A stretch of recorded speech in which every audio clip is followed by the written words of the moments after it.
Ndawa ya Nkhani mwatsaranetsarane ndipo muli ndine yankhosa unda koma payamba na imito yake bungwe la MEC lati silinasiye ganizo losamutsa likulu lake. Asilamu akondwerera Eid al-Adha. Nkhani zina apolisi amanga Malawi atatu atapezeka ndi mankhwala ozunguza bongo. Tili ndi izi komanso nkhani zina zambiri tikhala limodzi. Bungwe la Malawi Electoral Commission lati silinavomerezebe ganizo losamutsa likulu lake kuchoka kulilongo kupita ku Blantyre. Bungwe lirakhala kufuna bwalo la milandu litanthauzire zimene mtsogoleri wa dziko lino Peter Mutharika adalamula kuti ofesi za bungweli zichoke kulilongo kupita ku Blantyre. Isaac Salima afotokoza. Amene amayimira bungwe la MEC pa nkhani za milandu a David Matumika Banda atifotokozera kuti zimene adanena mu kalata imene bungweli lidatulutsa mwezi watha zidakalipobe.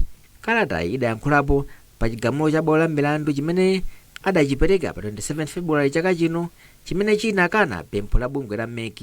Bungwe la MEC mukalata lidanena kuti bwalo la milandu lidakana pempho lawo potengera kuti sadasatire zina ndi zina zofunikira, osati kukana zimene iwo ankafuna kuti bwaloli liunikire ngati zimene adalamula mtsogoleri wa dziko linoyu kuti iwo achotse likulu lawo chokera mu mzinda wa Lilongwe kupita ku Blantyre sikulowerera ku ntchito yawo. Zimene bungwe la MEC lali nazi ndi zosempana ndi zimene mlangizi wa boma pa nkhani za malamulo a Frank Mbeta adanena posachedwa pakuti bungwe la MEC libwerere mu mzinda wa Blantyre malinga ndi chigamulo cha bwalo la milandu. Ndipo sabata yathali ofesi ya mtsogoleri wa dziko lino ndi nduna nayonso inanena kuti sililipiriranso lenti bungwe la MEC ponena kuti iloli likuyenera kumvera zimene mtsogoleri wa dziko lino adanena kuti libwerere mu mzinda wa Blantyre. Koma mmodzi wa akadaulo pa nkhani za malamulo Agaton Kanchezera ati bungwe la MEC likhozabe kupita bwalo la milandu kukasusana ndi ganizo lofuna kusamutsa likulu lakeli ngati ilo likuona kuti lili ndi mfundo zoyenerera. Mkulu wa bungwe la maloya mdziko muno a Davis Njovu nawonso adagwirizana ndi zimene Akanchezera anena ponena kuti ngati bungwe la MEC lili ndi zifukwa zokwanira likhozabe kupita bwalo la milandu.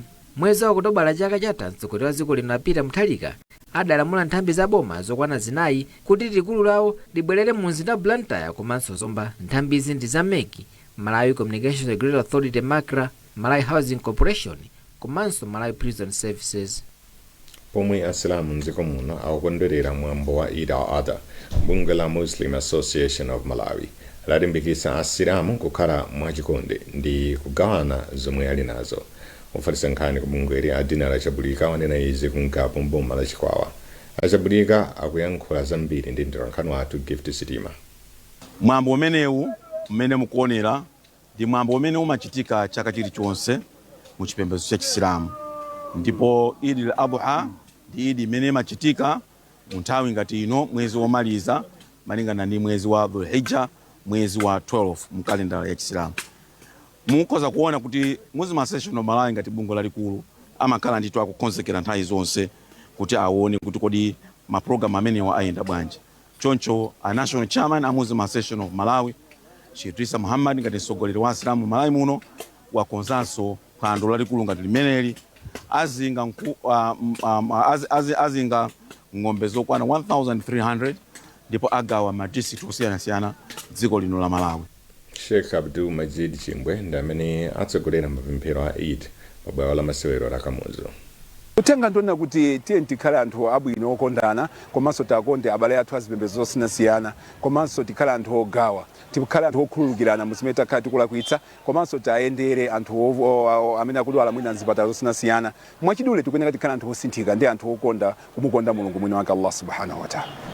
Ngati mbali imodzi ya chikondwererochi bungwe la Islamic Relief Malawi lapha ng'ombe 200 mboma la Blantyre komanso ng'ombe 70 mboma la Mangochi zomwe zafikira mawanja 5400 m'maboma awiriwa.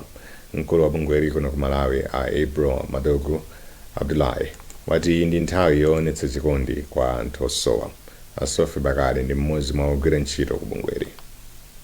Tsiku la lero bungwe la Islamic Relief likugwira ntchito yokupha zinyama zimene zinzoti tikapha tikagawire anthu madera osiyanasiyana mmene kugwira mu ntchito kuti akapeze chakudya cha nyama ngati lero tsiku la chisangalalo cha Eid. Izi zinzofunika chifukwa kuti kuchipembedzo cha Islamu ndi kuti timatsatira mtumiki wathu Abrahamu nthawi imene ankapanga sacrifice mwana wake Ismail. Ngati Asilamu timatsata chiphunzitso chimene chocho kuti tsiku la lerolo amene ali okwanitsa athe kugula nchinyama ndikupha ndikusangalala limodzi ndi anthu amene ali ochepekedwa. Apolisi amanga Malawi atatu atapezeka ndi mankhwala ozunguza bongo a ndalama zokwana 1 billion rand pa Bedbridge kumadera a dziko la Zimbabwe ndi South Africa. Maripoti akuti galimoto yomwe inanyamula mankhwala awa inayimitsidwa pamalo ochitira chipikisheni pomwe zinadziwika kuti yanyamula mankhwala oletsedwa. Thomas Kajere ali ndi zambiri. Malipoti omwe atipeza akusonyeza kuti chipikisheni chomwe apolisi anachita chapeza magalamu okwana 713,000 a zinthu zomwe amapangira mankhwala a mandrax. Kafukufuku wa apolisi apachipatachi Bedbridge Management Authority mchingerezi akupitirirabe kuti adziwe komwe katunduyu amapita. Nyumba zotsindikiza ndi kuulutsa mawu mdzikolo zagwira mawu a commissioner wa Bedbridge Management Authority a Michael Masiapato omwe atsindika zakufunika kogwirira limodzi ntchito kwa apolisi a m'mayiko osiyanasiyana. Iwo ati ndi odzipereka kukhwimitsa chitetezo mzipata zonse pofuna kubweretsa chitetezo pakati pa anthu komanso chuma. Anthu omwe amangidwawa akusungidwabe m'manja mwa apolisi pamene kafukufuku wawo akupitirira. Wofalitsa nkhani za apolisi mdziko muno Alairo Chimtembo ati sangakambe zambiri pa nkhaniyi kamba kuti akudikirabe malipoti kuchokera kwa apolisi anzawo a Interpol. Bedbridge ndi chipata chomwe chimakhala chotanganika kwambiri mchigawo chakumwera kwa Africa chomwe chimalumikizitsa mayiko a South Africa ndi Zimbabwe. Kusowa kwa ndalama zakunja kuchedwetsa ntchito yokhazikitsa factory yopanga katundu osiyanasiyana kuchokera ku mbewu ya chamba chovomerezeka. Ntchitoyi yachedwa kwa pafupifupi zaka ziwiri. Izi kuchititsa kuti dziko lino litaye mwayi wopeza ndalama zakunja zosachepera $100 million pa chaka. Benedetta Chiwandamia ali ndi ripoti. Mmodzi mwa akuluakulu ku kampani ya MMC Laboratories Eve Mwase wati kampani yakhale kukumana ndi mavuto kuti itanitse makina ena ofunikira kuchokera kunja kwa dziko lino kamba kakusowa kwa ndalama zakunja. Fakitaleyi yomwe ili ku estate ya Mbadzi ku Lilongwe ikuyembekezeka kupanga katundu yemwe amagwiritsidwa ntchito popanga mankhwala kapena kuti active pharmaceutical ingredients mu Chingerezi kuchokera ku chamba chovomerezeka komanso kupanga katundu wina osiyanasiyana kuchokera ku mbewu ya chamba. Kampani ikuyembekezeka kumabweretsa ku dziko la Malawi ndalama zosachepera $100 million pa chaka kuchokera ku katundu opangidwa kuchokera ku fakitaleyi yemwe azidzagulitsidwa ku misika yakunja. Koma ntchito yopanga katundu yomwe imayembekezeka kuyamba mu Septemba mchaka cha 2025 yakhala ikuchedwa ndipo imayembekezeka kuyamba mu Julayi chaka chino, koma Mwase ati izi sizitheka kamba kakuti makina ena omwe amayenera kugulidwa pofika pano sanagulidwebe kamba kamavuto omwewo akusowa kwa ndalama zakunja. So mmene tikukamba pano timayeneka kukhala kuti no tikupanga produce ndithu tikugulitsanso kunja chifukwa nsika wathu waukulu ndi kunja zomwe zitati zidzathandizireso dziko lino in terms of ndalama yakunja. Koma kwa chifukwa chimene chifukwa choti tachedwa ndi project yathu ndiye kuti so ngakhale kubweretsa kwa ndalama zakunja ukakhala ngati kwachedwa. So palibe mashini ena ndi ena ofunikira onena kuti atithandizire mu kupanga produce katundu wathuyu omwe tikuyeneka kugula kunja. Koma chifukwa choti ndalama yakunja ikusowa zikukhala ngati zikutivutirapo kuti tithe kutero. Kampani ya MMC Laboratories yomwe eni yake ndi a mdziko muno inakhazikitsidwa mchaka cha 2022 ndipo eni yake nkuphatikizapo Reserve Bank of Malawi kudzera ku bungwe la Export Development Fund, bungwe la Malawi Agricultural and Industrial Investment Corporation MAIC, komanso banja la Baroni lomwe lili ndi masheya ochuluka kudzera ku estate ya Mbadzi. Ofisi yakalembera wa makampani yomwe inali mthambi mu nduna wa zachilungamo tsopano ndi kampani ya boma yoyima pa yokha. Polankhula pokhazikitsa nthambi nduna ya zachilungamo a Charles Muhango yati izi zithandizira kuti ntchito zakalembera osiyanasiyana zomwe zimachitika ku ofisi izi ziyenda mwachangu. Zambiri mripoti la Mercy Matonga. Ngakhala Muhango anayamikira zakufunika komanso ubwino oyima paokha kwa kampani, iwo anadzudzula mchitidwe obwera ku ntchito mochedwa kwa anthu ogwira ntchito ku ofisi zomwe anaziona atakayendera ofisi masiku apitawa. Masiku apitawa ndinachiona chofunika kupita ku department ya Registrar General kuno ku Lilongwe osauza aliyese kundipita kumeneko. Zimene ndakaona kumeneko ndi zimene zinandikhumudwitsa kuti anthu amabwera ku office chamma 8 o'clock chamma 8:30. Inde ndinaona munthu womalizira mwina amabwera mwina chamma 9:30. kumabwera ku office ndithu. Koma amene ndimafika pa office imeneyo ya registrar general ndinaona kuti ma clients afika kale akudikira kuti athandizidwe. Zimene zozo ngati nduna ndikupempha anzathu amene agwire ntchito ku center imeneyi. Mumene tasinthira zinthu mochitidwe wakuthunso usinthe. mawu ake mkulu wakalembera wa makampani achikumbutso namelo anati kukhazikitsidwa kwa nthambi kukhala kampani ndi zomwe zithandizire kupititsa patsogolo ntchito zakalembera mdziko muno. Anthu ayembekezere ofisi yoti ipanga machawi kuwathandiza kulembetsa mabizinesi awo, kuwachita support akalembetsa mabizinesi awo, ofisi yomwe ipange machawi kuwathandiza kuntchito zawo za luso, ofisi yomwe idzigwira ntchito zake mwa ukadaulo modzipereka ndi cholinga choti tithandize kwatukula mabizinesi ndi anthu omwe amadalira ma services athu. Ofesi yakalembera wa makampani tsopano izidziwika ndi dzina loti Companies Registration and Intellectual Property Center. Tipitirize wapasirana nkhanizi mukatha kuonera izi. And all their modern ambition pace, there is no margin for error. So much here is familiar. Over 1900 games brought us here. There is not a sporting heat quite like this. But history doesn't care about the journey. The Premier League is the best league in the world. La Liga is far and beyond the biggest winner. It only remembers how it ends. You bought it. There's no other word. You bought it. 8 titles. 1 month of mayhem to decide them all. That is outstanding from Patrick Dorgan. Stay connected and watch DSTV to catch the football season finale this May. It's on.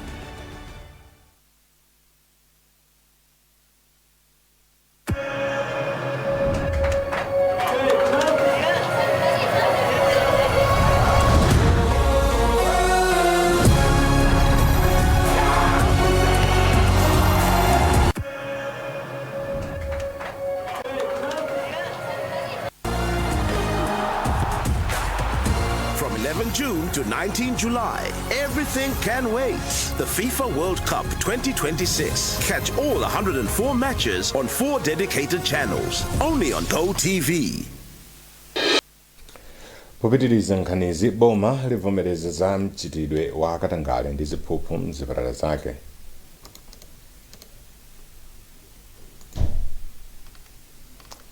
Mlembi wamkulu mu nduna wa zaumoyo Adana Malika avomereza izi atakaonekera ku komiti ya zaumoyo ku nyumba ya malamulo mu mzinda wa Lilongwe. Mlembi wamkulu wa zaumoyo Adana Malika avomereza izi atakaonekera ku komiti ya ku nyumba ya malamulo yoona zaumoyo lachinayi mu mzinda wa Lilongwe. Iwati boma likudziwa kuti zipatala zambiri za boma mumachitika kuba mankhwala komanso kulipiritsa anthu pa thandizo limene asakuyenera kuti alipire. System ena ayamba kugwira ntchito, tayamba kugwira ntchito ndi apolisi, tayamba kugwira ntchito ndi intelligence pansi, tayamba kuyika zipangizo makamera mzipatala mwathu kuti tionetsetse kuti kodi mankhwala kuyenda bwanji. So nkhani imene tipitiriza ndithu kuti nkhani ya mankhwala yakuba mankhwala itheretu. Chachiwiri chimene timafuna panga ndichonena kuti treatment kapena care imene anthu amalandira chachithandizo ku chipatala ikhale kofupi ndi anthu, chifukwa anthu amayenda mtunda wautali kuti abwere pa chipatala akumapeza kuti mwina zipangizo zogwira ntchito zikukhala Wapampando wa komiti iyi Antony Masamba ati zimene zikuchitikazi ndi zodandaulitsa ndipo boma likuyenera kuti lichitepo kanthu mwamsanga. Zina mwa izo ndokuti tionjezere kugwira ntchito mzipatala, chifukwa zina zimene zimalimbikitsa katangale ndi zimenezo, komanso tionjezereko ndalama kuchipatala kucha, budget ikwere kuti anthu akafika kuchipatala kucha, odwala akafika kuchipatala kucha azithandizidwa. Komanso timanena zokuti ti office amati ya ombudsman ya kuchipatala kumene kuchaso nakoso apa zibe mphamvu zonezo kuti athu panga investigate komanso kupanga analyze ma cases amene anthu abwera. Pakadali pano boma lati ndondomeko zonse zofuna kuthana ndi mchitidwewu aziyika kale, ndipo anthu ena amene akupezeka kuchita khalidweli akulandira chilango moyenerera. Nduna ya maphunziro a Bright Msaka yapempha kuti ndondomeko zonse zokhuza njira zamakono za maphunziro zikhazikitsidwe msukulu kamba kuti zimathandiza kutukula maphunziro. Ansaka anena izi pa sukulu ya primary ya Nkwichi yomwe anayendera chifukwa chochita bwino pa mayeso a boma mu mzinda wa Lilongwe. Brenda Kayo ali ndi zambiri. Amsaka ayamikira sukuluyi chifukwa chogwiritsa ntchito njira zamakono zophunzitsira ponena kuti njira zoterezi zikuthandizira kupititsa patsogolo maphunziro. Ifeyo tikuchita zambiri, choyamba tikuonjezera matabuleti zija zophunzira kuwerenga ndi masamu, tikuonjezera zimene zija, tikuyesesanso kuti tigule ma desk okwanira, tikulemba aphunzitsi okwanira kuti mphunzitsi mmodzi aziphunzitsa saizi yabwino ya ana kuti azitha kuwapasa maphunziro okwanira. Tikuyesesa kuti mabuku owerenga amasubject osiyana-siyana akhale available kwa ana athu a school. Inu mukuziwa masiku ano kuti timapasa ana ma workbook kuti mwana aliyense kuyambira Sunday 1 mpaka Sunday 4 ali ndi workbook imene amapangiramo masamu ndi chizungu.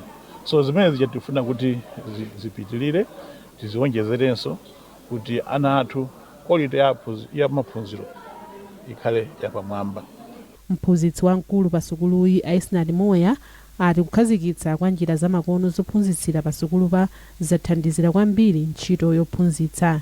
Iwo ati aphunzitsi tsopano akutha kupereka maphunziro mwa ukadaulo, mbali nayi wophunzira akuonetsanso chidwi kwambiri ndi maphunziro awo chifukwa chogwiritsa ntchito njirazi. Kubwera kwa ndondomeko imene yophunzitsira zipangizo izi zamakono kwathandizira ophunzira kuti azibwera bwino kuno ku sukulu, komanso zikuthandizira ngakhale aphunzitsi pamene akuphunzitsa mutati muone muja amaphunzitsa sanagwiritse ntchito choko, sanagwiritse ntchito dasta, amangophunzitsa kusonyeza kuti ndalama zimene tikanatha kumagwiritsira ntchito pogula zipangizo zimenezo zimagwira ntchito zina. Dziko la Malawi lakhala likuwunikira chidwi pa nkhani za njira zamakono zophunzitsira kuti zithandizire kupititsa patsogolo maphunziro. Farmers Union of Malawi yachenjeza kuti mbewu zosavomerezeka zikuyikabe dziko la Malawi pa chiopsezo cha njala. Akuluakulu ku bungweli atinso mbewu zosafunikira zakhala zikuchititsa kuti alimi azikolola zochepa chaka ndi chaka. Mtsogoleri wa bungweli Amanes Mkhata wanena izi lachitatu mu mzinda wa Lilongwe. Ifeyo tikuyenera kugwiritsa ntchito kafukufuku kuti ifenso tizikolola zinthu zambiri pa hekta. Nde izizi zitithandiza tekinoloji iyi kugwiritsa ntchito tekinoloji. Mbewu ndi chinthu chachikulu chofunikira ku ulimi kuti tichigwiritse ntchito. Nde ngati tikudzala mbewu ya fake ndi kuti zokolola zathu zipitirira kutsika. Poyikirapo ndemanga mmodzi mwa akuluakulu mu nduna wa zaulimi Adalitso Metayi wati pakufunika mgwirizano pothana ndi vuto la mbewu zosavomerezeka. Ifeyo ngati boma tikuyenera tipitirize kugwira ntchito limodzi ndi anzathu amabungwe komanso department yathu ya za research kuti tithandizire kuti makampeni amene wapitirire kuti alimi athu azindikire kuti kuli tekinoloji yofunikira imene ingathandize kudziwa ngati mbewu imene agula ili ali chinyengo kapenayi olomwina asanaguleso mbewuyo. Kuliwonde mboma la Machinga apolisi achenjeza kuti athana ndi aliyense wochita umbava ndi umbanda mderalo. Mkulu wa apolisi ya Liwonde Alex Menti wapereka chenjezoli apolisi atamanga anthu atatu powaganizira kuti anapha munthu wina Inusa Jafali ndi kumubera njinga ya moto m'muzi mwa Kalonjere. Asimenti ati kafukufuku wawo apeza kuti atatuwa anachokera mu mzinda wa Blantyre ukachita za upanduwo ku Liwonde. Nkhani wathu Blessings Tambala akumva zambiri kuchokera kwa Asimenti. Wose atatu mutatu wawo anapeza kuti agwira amabwerako pa 26 ya 10 o'clock atagwira wose. Ndipo kubwera nawo kuno kafukufuku wachitika wonsewo alembedwa ma statement tiyembekeza kuti lero pa 27 May akutengeredwa ku khoti kuti akambe kuyankha milandu yakuba maupandu motere. Thanga mmene tingapereke ku anthu okhala kulonde ndionena kuti poyamba tiyike mtima pa chitetezo. Pamene tupanga business tugwira zintchito tione kuti chitetezo ndichofunikira kwambiri, kulibe chitukuko chimakhazika chopanda chitetezo. Ndipo ngati anthu ayikapo mtima pa chitetezo apindula m'mabizinesi mwawo. Kunoko kulionde ndi township imodzi imene ikutukuka kwambiri, ndipo anthu ambiri a business akumabwera kuno, zimene zikuitananso akuba kuti azibwera ochuluka. Wapampando wa komiti yoona za chitetezo chamdera ali a Elias Ngomano wayamikira polisi chifukwa chogwira ntchito mwaukadaulo ndi kumanga oganiziridwawo. Timu imene panopa yosogozera ndi bwana Alex Cement agwira ntchito yabwino kwambiri. Nkhani ya umbava ndi umbana singathe kuyimitsiratu uzibwerabe, ndi ife nkhani na kuti sititopa nkhani ya sensitization kwa anthu mazazi yuno kuti onde kuno koso ntawuno ndi kupanga develop kumene ndi anthu ambe amabwera kunoko kwina uzapanga business ina kuzakhala kumene uzapanga seto. Ndi nkhani panoona kuti ife na polisi ubale wathu tupitiza kuti mwina market yese uchepetsa singathetseretu ya chepetsa umbanda ndi umbava. Nkhani zathu ndi zomwezi koma tisadasiyane nayinso mitu yake. Bungwe la MEC lati silinavomerezebe ganizo losamutsa likulu lake. Asilamu akondwerera Eid al-Adha. Nkhani zina apolisi amanga Malawi atatu atapezeka ndi mankhwala ozunguza ubongo. Unali ndine Yankho Sonda.